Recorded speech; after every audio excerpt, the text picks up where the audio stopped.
Run the blood work again, Dr. Vryn snarled. That can't be right. The assistant hesitated.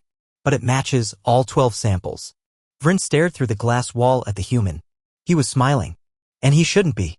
Dr. Vryn had studied 17 species across the galaxy.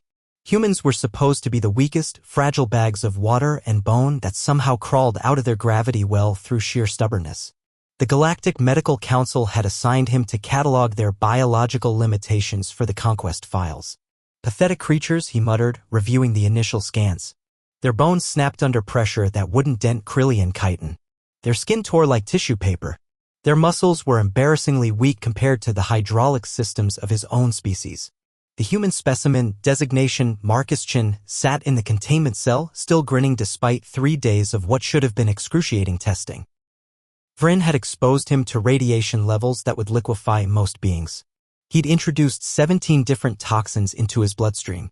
He'd subjected him to gravitational forces that should have crushed his primitive skeleton. Yet there sat Marcus, humming what sounded like an ancient Earth song called Don't Stop Believin'. Your endurance is curious, Vryn admitted through the intercom, his tentacles writhing with irritation. Marcus looked up, still smiling. Oh, this is nothing, Doc. You should see what we do for fun on weekends. The arrogance of this creature astounded Vryn. He activated the next protocol, introducing a nerve agent that should have sent Marcus into convulsions. Instead, the human yawned. That tingles a bit, Marcus said conversationally. Reminds me of my ex-wife's cooking. Something was wrong. Terribly wrong. The readings showed cellular damage occurring, then reversing. The toxins were being neutralized by some unknown mechanism. The radiation burns were healing faster than they appeared. Run a full genetic analysis, Vryn ordered his assistant. I want to know what we're dealing with. The results arrived 6 hours later. Vryn's 3 hearts stopped beating simultaneously. Sir, his assistant whispered, the human's DNA. It's not stable. What do you mean, not stable? It's adaptive. Real-time adaptive. Every time we introduce a stressor, his genetic code rewrites itself to compensate. We're not just looking at one human, we're looking at a living evolutionary laboratory. Vryn felt his exoskeleton go cold. He pulled up the detailed scans, his compound eyes widening as he processed the data. The human cellular structure was unlike anything in the galactic database. Where other species had evolved fixed adaptations over millions of years, humans had developed something far more dangerous, the ability to evolve in real time, on demand. Your skin may tear easy, Marcus called out, somehow having overheard their conversation. But your DNA, it bites. The human stood up, stretching casually. The containment field flickered. Vryn's instruments showed impossible readings. The human was somehow interfacing with the energy barrier, learning its frequency, adapting to it.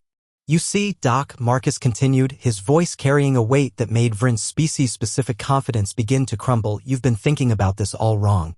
You looked at our wars, our violence, our seemingly primitive technology, and you thought we were weak.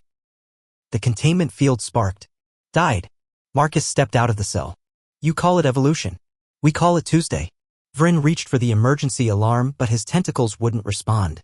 The human was doing something, emitting some kind of bioelectric field that was interfering with his nervous system.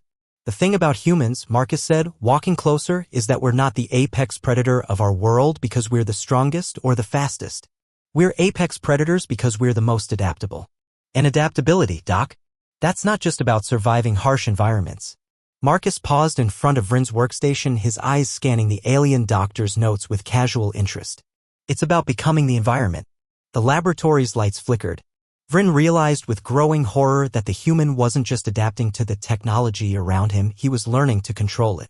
The bioelectric patterns in Marcus's nervous system were mimicking the ship's control frequencies. We weren't surviving, Doctor. We were changing. Alarms began blaring throughout the ship. Not emergency alarms, Marcus had somehow accessed the communications array and was broadcasting a signal into space. A signal that carried the same adaptive frequencies his body was generating. You wanted to catalog our weaknesses for your conquest, Marcus said, his smile never wavering.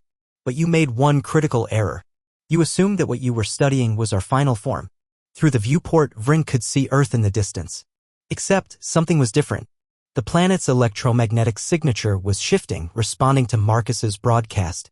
Billions of humans were receiving the signal and their biology was beginning to synchronize. The body adapts, but the mind remembers who mocked it. Marcus turned to face Vryn directly, and the alien doctor saw something in those human eyes that made his species' conquest protocols seem like children's games. Intelligence, yes, but something more, the look of a predator that had been playing with its food. Here's the thing about evolutionary pressure, Doc. It works both ways. You've just taught humanity what it needs to become to face a galactic threat. And we're very, very good students. The ship's hull began to resonate with the same frequency as Marcus's bioelectric field. Vryn realized that the human hadn't just adapted to survive their tests, he'd learned everything about their technology, their biology, their weaknesses. Thank you for the education, Marcus said, walking toward the exit. The doors opened at his approach, recognizing him as the ship's new primary authority. We'll put it to good use. As Marcus disappeared down the corridor, Vryn's assistant turned to him with trembling appendages. Sir, what do we do? Vryn stared at the readings still scrolling across his screens, readings that showed a single human specimen had somehow become a bridge between his species' technology and an entire planet of creatures just beginning to understand what they could become. We run, Vryn whispered. We run, and we pray they remember that we were just following orders.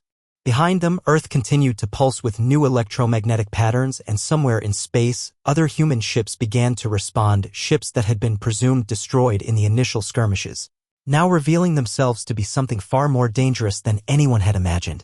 They had been waiting, learning, adapting, and now they were coming home changed.